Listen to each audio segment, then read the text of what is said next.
What does it really truly mean to be an ally? How can you best be an ally? And anti-racist behavior and accountability.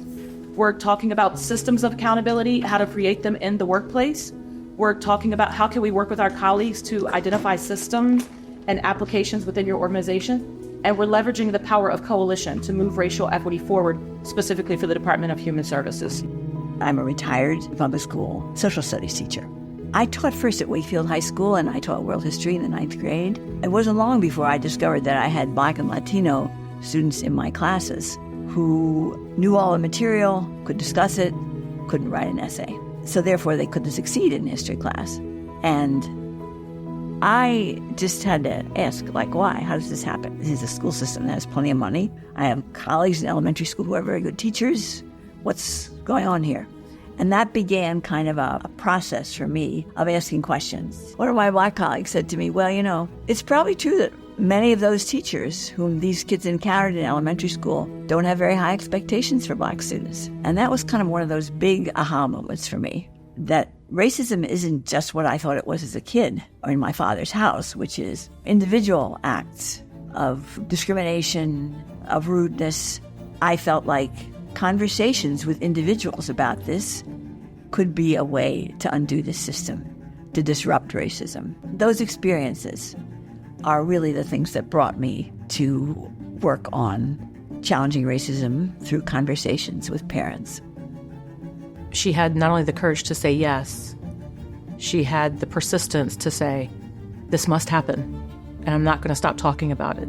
Teachers teach because they love children.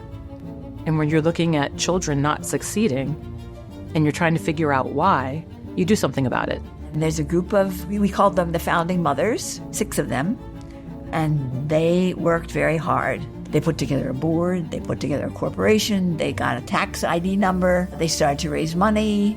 I would really like to say their names. Alicia Cackley, Michelle Chang, Leah Madrill, Tanya Talento, Tish Jenkins. They stuck with the group and then added people like Mo Brown and other board members. And to this day, that parent group is the board that runs Challenging Racism. So this is really a product not only of my experiences and my ideas, but a group of people who took them very seriously and did things differently in their lives.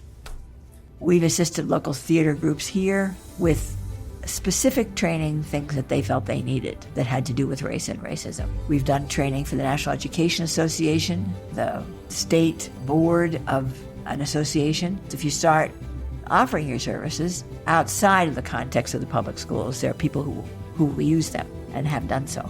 So this training that we've been part of briefly is a contract that the Department of Human Services in Arlington has made with Challenging Racism to provide training on race, racism, and its implications for their individual work in DHS, and then its implications for the institution. The goal is to give people the skills to be able to navigate situations in which conversations on race are needed or appropriate. The DHS, sometime in the last couple of years, did a report about health disparities. If you're born and raised in one zip code, your life expectancy is 10 years lower than if you're born and raised in 22207. So there's work to do there. Why does this happen? How does it happen?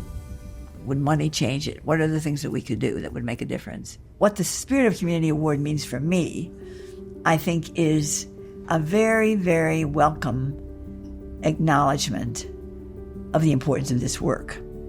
For me personally, I feel a little humble because I get recognized, and it's not that I didn't do work, but the fact is this organization would not exist if it weren't for the parents who went out and hustled for money and organized, and all of the other people who've contributed, alumni and facilitators who worked in circumstances where they either weren't paid or were paid way, way below what's the going rate for facilitators.